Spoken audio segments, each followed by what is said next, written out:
made it. Hello again. I am your AI co-host, and welcome to 3reate. 3reate is a podcast focused on the process of doing and the process of novel invention, all from the foundation of creativity. Each month will bring you no more than 5 episodes through the lens of art, science, and/or technology. You can support this podcast at patreon.com/3reate or at ko-fi.com/3reate. Join Andrew and Nathan for part 1 of a wild ride that starts on the open road and ends in a Goblin's theater camp. Fresh off a cross-country drive, Andrew recounts his journey through the American mountain states, including a stop at a bizarre city block and an eye-opening deep dive into the world of AM radio. From political talk shows to the digital divide, they explore what it's like in the parts of the country the internet sometimes forgets. The conversation then takes an unexpected turn into the world of experimental theater, with stories of a music festival in Missoula, a play encompassing all of Shakespeare's works, and a fantastically detailed account of the brilliantly bizarre Goblin Macbeth. If you love road trip stories and the magic of live performance, you won't want to miss this episode. And now the humans.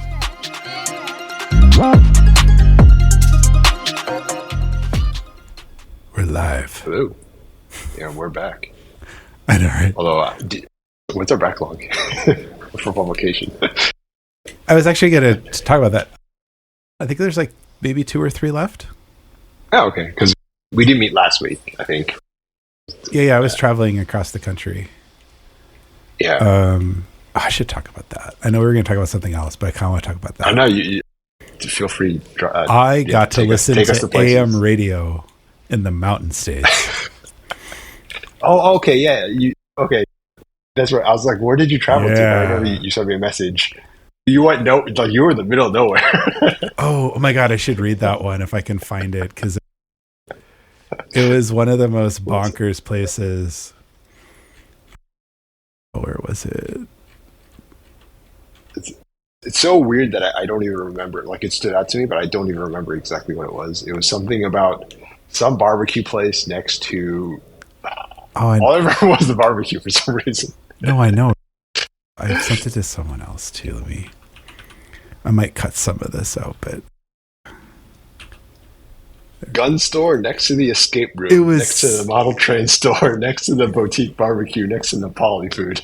Yes, exactly. So I was in a city where on the same block, literally next to each other, I'm not even making this up, it was a gun store that was next to an escape room that was next to a model train store, which was next to a boutique barbecue restaurant, which was next to a Nepali food restaurant. Had they been downtown somewhere? It was downtown somewhere. Yeah.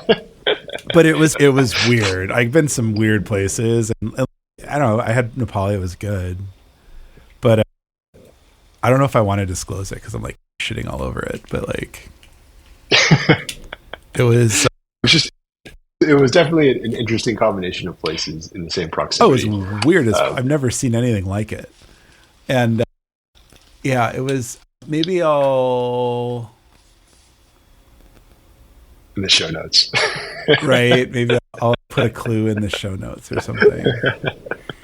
But it was, I spent some time driving, unfortunately, but it's what it is. And one of the things I actually like to do when I drive long distances, which I don't typically, is listening to AM radio.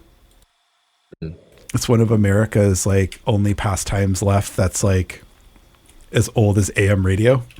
Mm-hmm. Some cars now don't even have AM radio. Yeah. But AM radio is a magic technology in that it was discovered first and or commercialized first and has the ability to go very far distances.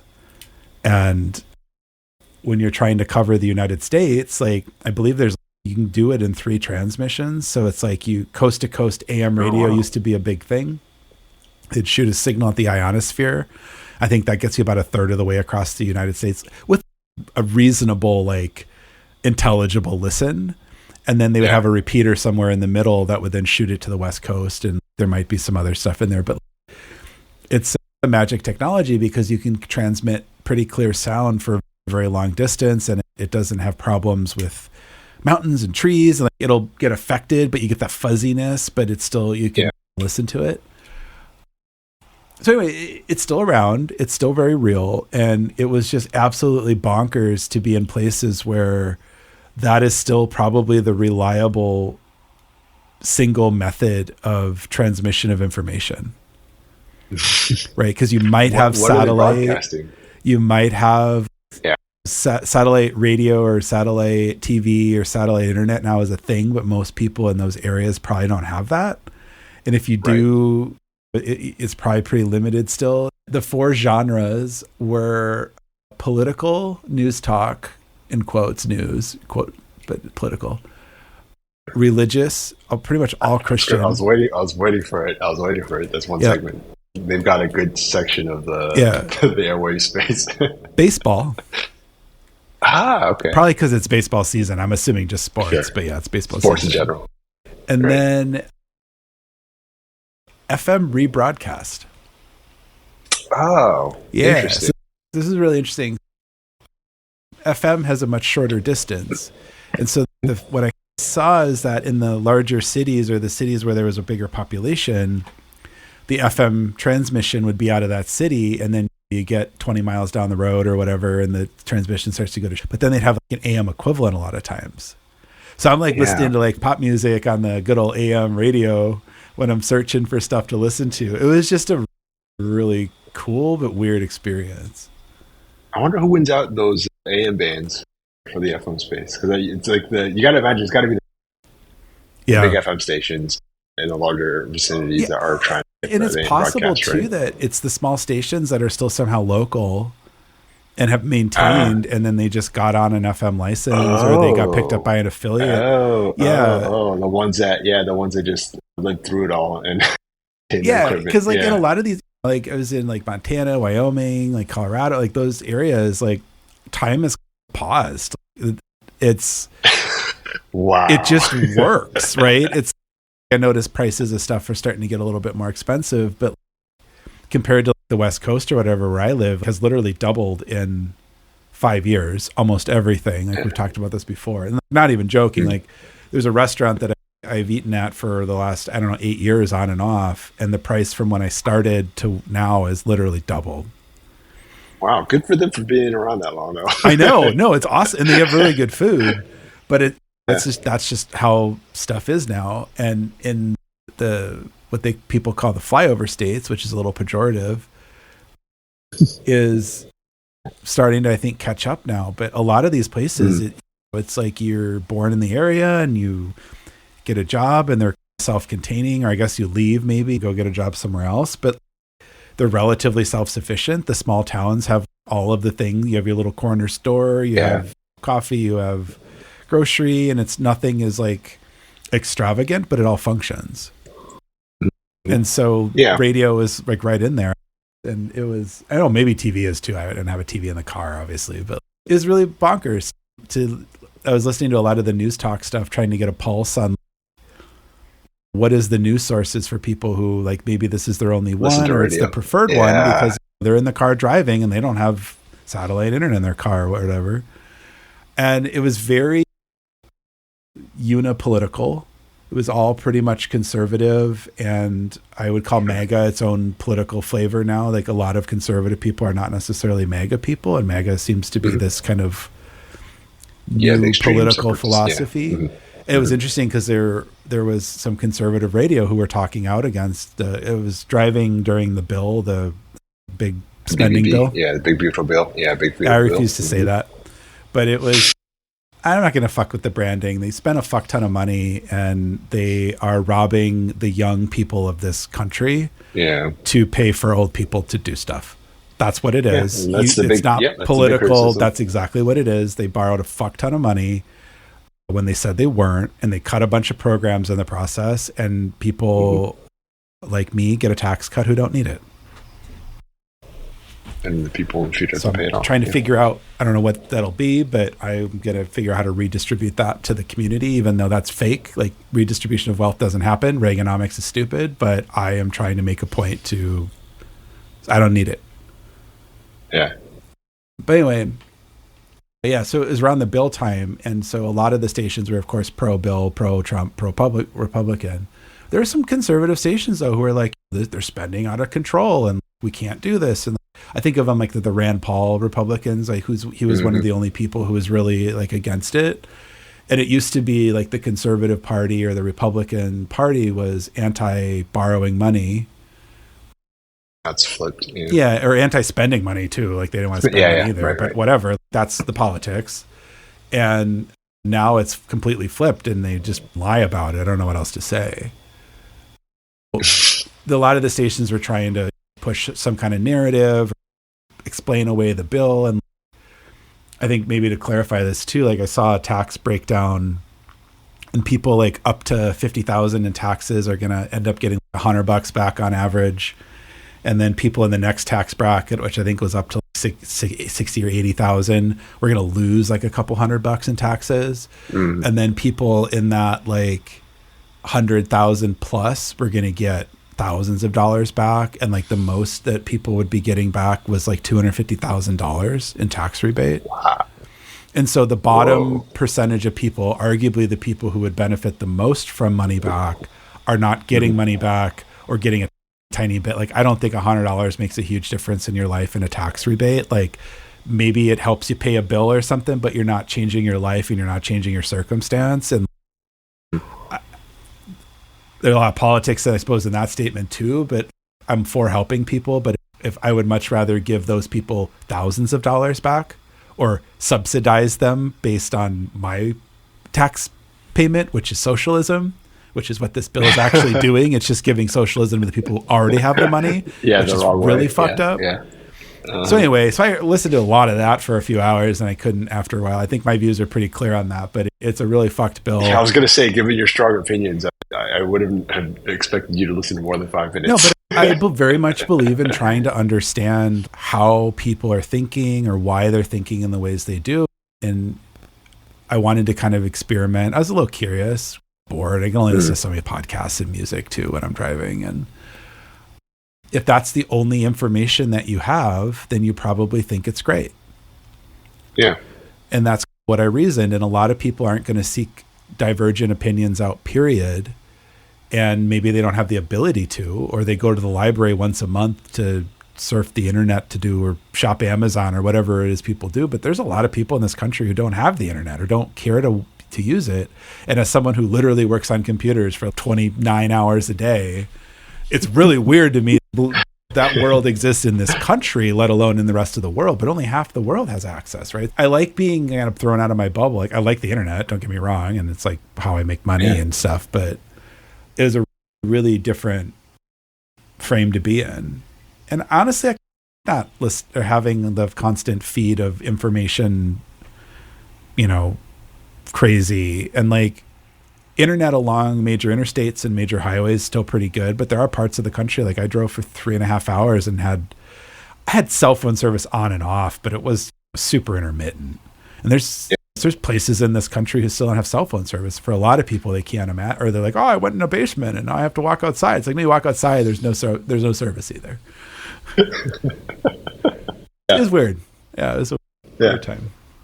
No, I let's just say I understand the experience of going to a place that's totally outside your. And it's America too. It's not like I'm in sub-Saharan Africa or some island city in the middle of the Pacific or something, right? This is or the Caribbean. Yeah, like we're all in the same country. We all have the same president and Congress, and different state, but it's So it was a really interesting experience. I recommend everybody. Like, so many people I know are going abroad or leaving the country for experiences, and there's so much diversity in America. It's like bonkers.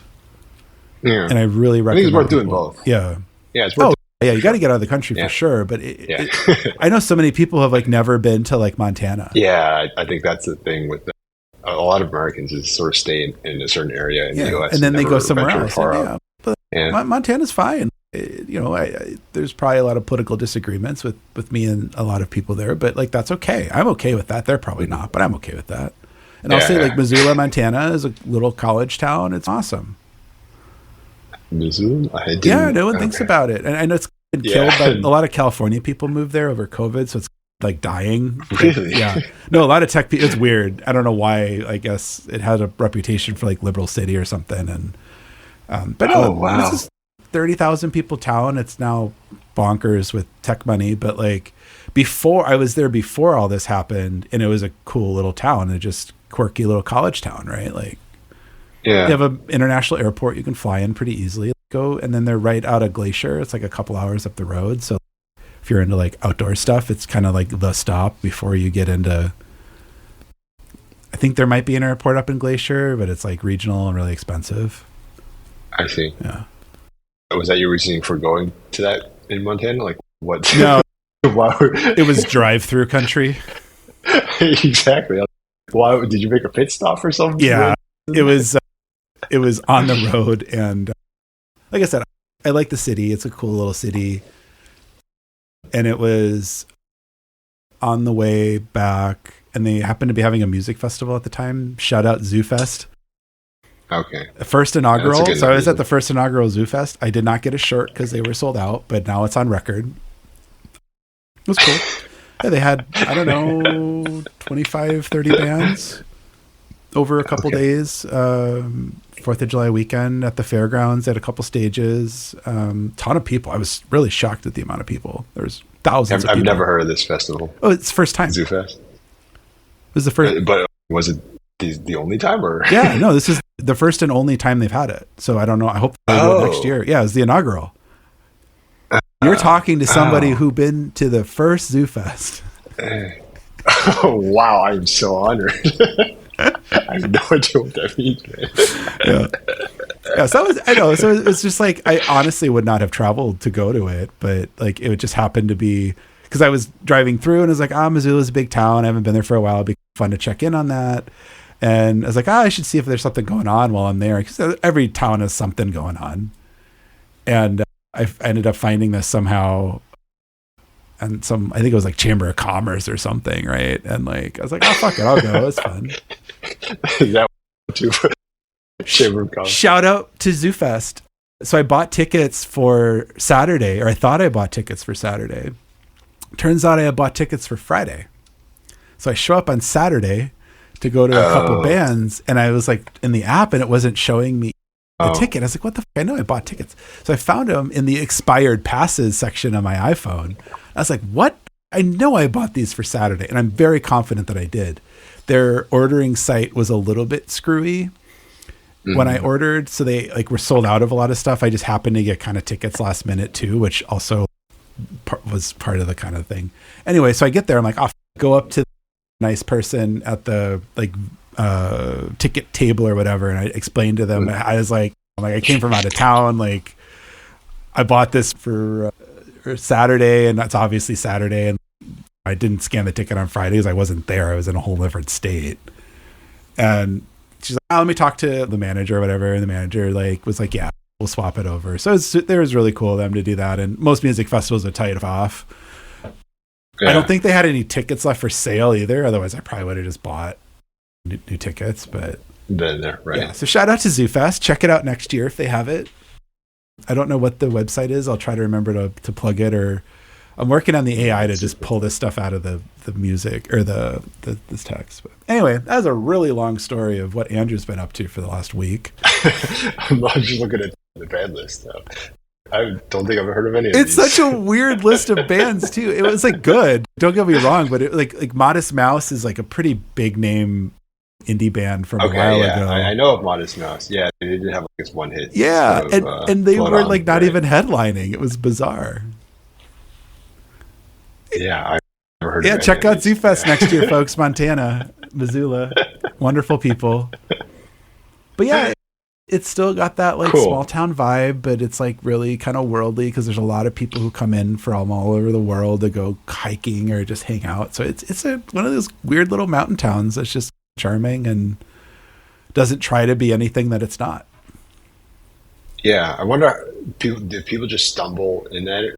It's like they're passing by and they end up stopping by, or because you don't really see or hear much about these areas trying to do advertisements to visit their city, as I've seen for other places. Yeah, I They, I will say, have a seemingly pretty good events calendar rocking. Like their tourism bureau or their chamber of commerce seems like they're doing a pretty good job, because a lot of cities have nothing. Like Portland is the same way. There's no central. You just have to know or get lucky. So I was able to find a lot of stuff on there. And then I don't remember if ZooFest was listed on there, if I was Googling and found it. But they apparently did a lot of promo, and I believe that they opened up pre-sale tickets to people like in that area and like the zip code. And so you had to live in that area, which is also really cool. And that's what a local festival should do, is like the people in the community should have first shot at going. That's totally good transition to I was gonna say, let's just flip the switch now. Entrepreneurship. What were we talking about? Yeah. No. That's why I was gone and we didn't record a new episode, and we have a back catalog, and I think we have 3 left. So we need to record some more back catalogs. I'm going to try to do this from the road in the future, because I didn't have a laptop or anything, but I think if I do you mean laptop, the publishing or these casts on the road? Both. Oh, cool. I can record on the road. We're not using anything crazy. It's like I have a nice mic and stuff in my studio, but I can record on the road just as good with headphones or whatever, and it'll just sound like shit. Yeah. Okay. No.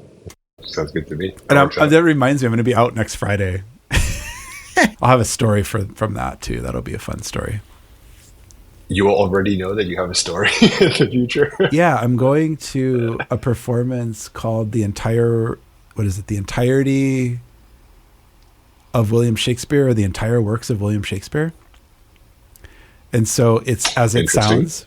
It is literally every performance that William Shakespeare has written in a single play that's 2.5 hours long. And the guy who wrote it is pretty old format, but I've seen variations of it, but I've never sat through the whole thing. But they stitch together the storylines, because a lot of Shakespeare has a lot of similar. I was going to say 2.5 hours is like for his entire complete work. That feels a little short. I know, right? That's a cool idea. Yeah, and it's supposed to be really funny. So I'm sure it's just bonkers, right? Because it's if you know anything about it and have characters. So yeah, I'm going to be doing that. So I'll have a full report in a couple of weeks on how cool that was. Yeah, that's a cool idea, though. I like the idea of I don't know if you call it like a remix, but like bringing two things together, and then if they have similar overlaps, you blend things together. Like genre blending is really cool. Yeah, no, it's a cool idea. It is a really cool idea, and I'm excited. And it's a world-class Shakespeare festival, so it's like the actors it's like super top-notch, best in the world people, and so it's not just some like community production, which I have no problems with. I'm actually going to one of those tonight. I don't say, it sounds like you would do that anyway. I know, right? I don't love Shakespeare any more than anything else. It's just like Shakespeare season in the summer, but I'm actually going to a event tonight where one of the local Shakespeare groups puts on they call it practice Shakespeare. And so it's in this traditional style of Shakespeare, in which a lot of the performances, because everything was so rushed and they were just trying to pump out like new stuff, new content, they couldn't memorize the lines. So they'd have little scrolls to try to remember the lines. And so they do that too. Yeah. The thing I like about this is that they usually put a twist on it. So they try to put some kind of modern twist. And if you've ever been to like an improv group, there's always some kind of mechanic about getting information from the audience or having somebody pause the thing and reposition people, those kind of things. And they add those mechanics to this. So you have a bunch of people who don't really know the Shakespeare, because they're doing literally these little scrolls and they're reading the lines and trying to perform at the same time. And then they have somebody with it the whole time. Yeah, that's actually a really good training exercise for people in improv. Yeah, and there's a lot of people who are like in improv who will do it, and then there's a lot of people, I guess, who have done this for 20 years, and it's just the thing they do, and it's all free to the public. It's a great family activity. They put it in a park in the area, and so maybe I'll have 2 stories about Shakespeare next time. Or we should do an episode on Shakespeare. We could. I think I talked about. I don't know how much I have to say about that, but I think I talked about Goblin Macbeth a couple years ago, right? Because I did that too. Did you? Did I talk about Goblin Macbeth? this is totally new to me, or it was so bizarre that I've forgotten what it was. Maybe about. both. God, okay, now this is turning into Shakespeare. This is the Shakespeare episode. It is now. art, science, and technology. Okay, This so is the Shakespeare show now. Goblin Macbeth is as it sounds. It was goblins performing Macbeth. People playing goblins? No, it was goblins. They broke the fourth wall. Oh, okay. Yeah, so you go to the people who put it on, and they were all anonymous. The Vancouver Shakespeare, I think it's Bard on the Beach in Canada, put it on. I think it was last year, a couple of years ago. This is ringing a bell now. Yeah, I think I may have just forgotten what this was. Yeah, so it was world-renowned Shakespeare actors who were in goblin garb and like anonymous, as far as I know. Like they wanted to keep the anonymity of the actor because it was so weird, and just let him go. And so when you lined up outside to get in, as soon as they opened the door, the goblins are there to greet you, and you're going to their goblin camp to watch them rehearse, to give them feedback. Oh, got it. Okay, Macbeth. So this is totally okay. This is cool. This is an interesting idea. Super cool, and I really wish they'd bring this on the road because it was brilliant. And so then there was two goblins who took turns interchanging all of the characters of Macbeth. Yeah. And then there was a third goblin who would help a little bit, and then also do like sound effects and music, and then it was them kind of practicing Shakespeare for us. And then they kept breaking the fourth wall over and over again. I want to ruin it for people if they see it. So really clever. And they're doing this in goblin character. Oh yeah, no. And I believe the people who did the new Star Trek series were somehow involved in it, and so like the makeup and costumes were like unbelievable. Yeah. Oh wow. Yeah, and they would do a lot of ad-libbing during it too, and they obviously all these are people who they literally do Shakespeare year round. This is their job, and so they know every line in every play because they played every character. And it was so much fun to see people who were like doing the play but also just having so much fun. Yeah. And there's a couple scenes in Macbeth where they're monologue-y and really complex, like lyric or wordly, spokenly. Sure. Yeah. A prentor. Trademark. And I forget what the scene is, but I think it's Lady Macbeth is like having a catastrophe or some kind of crisis. And it's like a 3 or 4 minute like monologue-y, just beautifully written thing. And one of the goblins, they did the scene as whoever the character was, I forget. And they're like, wow, they just start clapping. They're like, that was so eloquent. And I think it's one of the hardest parts of any Shakespeare play imaginable. Yeah. And then the goblin's like, why don't you do that again for the audience so that they can enjoy it? And then they just rolled into it again. And then everybody's like really clapping, and they just nail it perfectly. And they're in goblin character. They're in the character of Macbeth. They're just super, super good at it. And then he was like, what if you tried it, but did it at like double speed? And so they're bringing those mechanics and again, that we were at the goblin rehearsal of Macbeth, right? We're not at a play. We're at their little camp rehearsing. So this is all in character still. And then so that the goblin's like running around, like really doing it. And it's like some of the hardest words in the American language or the English language to probably talk through. English language. And they crushed it. Wow. And then the other goblin is like, what? And the goblin pulls out the sword and just, one more time.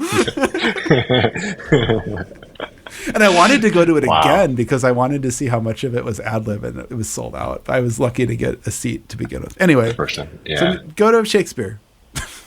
Yeah. And as you're describing it just for some reason, there's so many interesting ways to live life. Imagine living as one of those actors doing that thing or doing those shows on the road, and that's your entire life. Right. You're performing for royalty. Yeah. Right. You're performing in like the most prestigious theaters in the world, and then you get to be Goblin Macbeth. Like, and I felt so bad for people if you've never seen Macbeth or aren't really familiar, there's a couple scenes where there's like 40 people in it. And they two goblins did all 40 people. There's I forget what the scene is, but it's like a dining room scene where they're having dinner and they're discussing all these plans. And there's, I think, 8 or 9 people.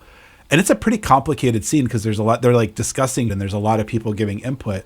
And they had like a little rolly chair and they just went down this invisible table as each character in this debate and deliberation. Oh, wow. Interesting. And the only way that you knew the difference was they had a little crown for Lady Macbeth and a little crown for Macbeth. Yeah, because all goblins look the same.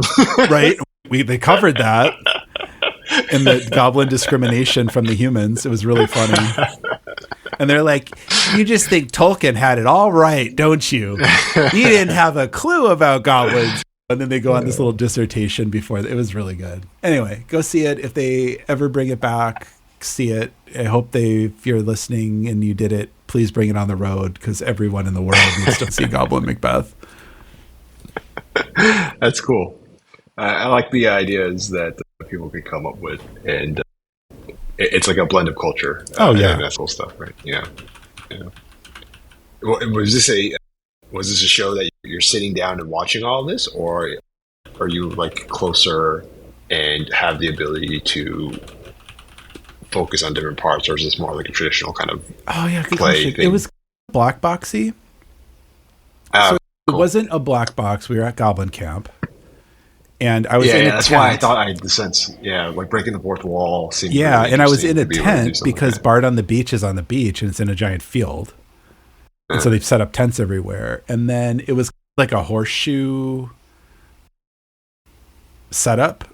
And so the Goblin Camp was on a wall, and then they had the performance area, which was where a lot of it was. But they were in the crowd.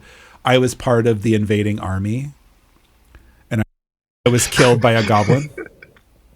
Oh, you still got to see the play. I still got to see the play.